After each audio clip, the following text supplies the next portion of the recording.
Hello, welcome to our official YouTube channel. बहुत सारी curies जनवरी intake के हवाले से हमें आ रही हैं कि क्या जनवरी इनटेक जो है वो अब क्लोज हो गई है, कौन कौन सी यूनिवर्सिटीज में अभी स्टिल एडमिशन ओपन है और हम किस यूनिवर्सिटी में अप्लाई करें।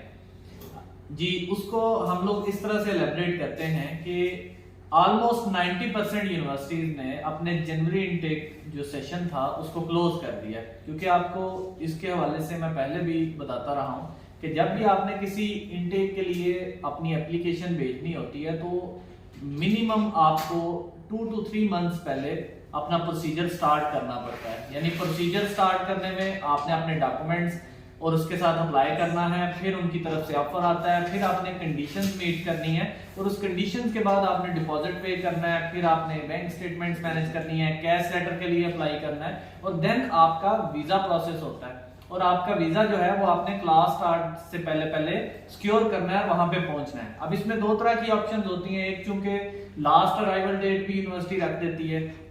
फॉर एग्जाम्पल जनवरी इनटेक के लिए लास्ट अराइवल डेट्स जो है जनवरी का लास्ट वीक हो सकती हैं या फेब का फर्स्ट वीक हो सकती हैं, लेकिन ये उन लोगों के लिए होती हैं जिनको ऑलरेडी कैश को होल्ड किया होता है, यानी कैश ऑलरेडी लिया है, वीजा थोड़ा डिले कर रहे हैं, उनको इस सूरत में भी टाइम मिल जाता है। अदरवाइज तो आपको अपनी इंडक्शन वीक में यानी ओरिएंटेशन वीक में पहले ही जाके अपनी क्लास को ज्वाइन करना है और आपने रिपोर्ट करना है यूनिवर्सिटी में, अपनी रजिस्ट्रेशन करवानी है जिसको एनरोलमेंट कहते हैं। अगर आप ड्यू टाइम में उस रजिस्ट्रेशन प्रोसेस को कंप्लीट नहीं करते तो यूनिवर्सिटी आपका कैश विड्रॉ कर लेती है और आपका जो वीजा है वो आपका कैंसिल हो जाता है और आप इलीगल स्टेटस पे चले जाते हैं। तो कहने का मकसद ये है कि आपके लिए 90% यूनिवर्सिटीज ने जैन इनटेक के लिए दरवाजे बंद कर दिए हैं। सिर्फ 10% यूनिवर्सिटीज जो हैं वो स्टिल जनवरी इनटेक के लिए एप्लीकेशंस ले रही हैं,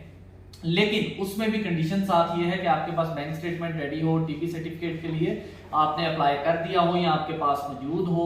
तो देन वो आपका जो है वो प्रोसीड करेंगे नेक्स्ट, क्योंकि उसमें फी भी आपने पे करनी है, तो इसमें भी काफी सारा टाइम लगता है। तो इन चीजों के हवाले से अगर हम उसको देखें तो अब ये जनवरी इनटेक के लिए तो जो टाइम है वो ऑलमोस्ट गुजर गया हुआ है। अब कुछ यूनिवर्सिटीज की फेब इनटेक है, मार्च इनटेक है, इवन अप्रैल इनटेक भी है। अब आपने ये देखना है कि आपने यूनिवर्सिटी कौन सी चूज कर रहे हैं, आप उसका कोर्स कौन सा चूज कर रहे हैं। तो इन चीजों के बाद ही हम लोग उसको कर सकते हैं टच उस रेलिवेंट यूनिवर्सिटी के हवाले से कि क्या उसके एडमिशन जनवरी, फरवरी और मार्च के लिए कब कब जो है वो अवेलेबल हैं और क्या कुछ कोर्सेज अवेलेबल हैं कि नहीं। अब बहुत सारी यूनिवर्सिटीज की मेजर इनटेक्स या तो आपकी मई होती है या सितंबर होती है और जनवरी भी समहाउ कुछ मैक्सिमम यूनिवर्सिटीज ले रही हैं। लेकिन इसके अलावा जो इनटेक्स होती हैं उसमें बहुत सारे मखसूस प्रोग्राम्स के लिए सिर्फ ओपन करते हैं, यानी एमएससी मैनेजमेंट की normally through out the year slots आपको हर यूनिवर्सिटी में मिल जाती हैं। लेकिन अगर हम उसको पर्टिकुलर किसी और प्रोग्राम की बात करें तो उसकी सिर्फ स्पेसिफिकली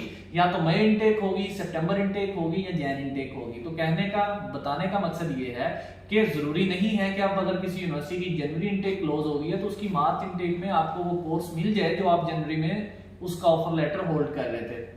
तो ये सारी चीजें, ये फैक्टर्स को ध्यान में रखना होता है। तो अभी भी अगर आपका कोई रेलिवेंट यूनिवर्सिटी, आपने कुछ यूनिवर्सिटी चूज की हुई है, उस यूनिवर्सिटी में जाना चाहते हैं तो आप उस यूनिवर्सिटी के नाम के साथ और अपने प्रोग्राम, चूजन प्रोग्राम के साथ मैसेज करें कमेंट में, या आप हमारे व्हाट्सएप नंबर पे कांटेक्ट करें तो हम आपको उसके अगेंस्ट जो इन्फॉर्मेशन है वो प्रोवाइड कर देंगे कि इनके एडमिशन ओपन है या नहीं है और नेक्स्ट अवेलेबल इनटेक की इस प्रोग्राम के लिए या आपके लिए अब कौन सी होगी। तो ये जैन इनटेक के लिए एक जर्नल ओवरव्यू और अपडेट थी जो आप तक पहुंचानी थी। आप हमारे चैनल को जो है वो सब्सक्राइब कर लें और बेल आइकॉन को प्रेस कर लें ताकि लेटेस्ट इन्फॉर्मेशन के हवाले से जब भी हमारी कोई वीडियो आए तो आप तक जरूर पहुंच सके। Thank you so much.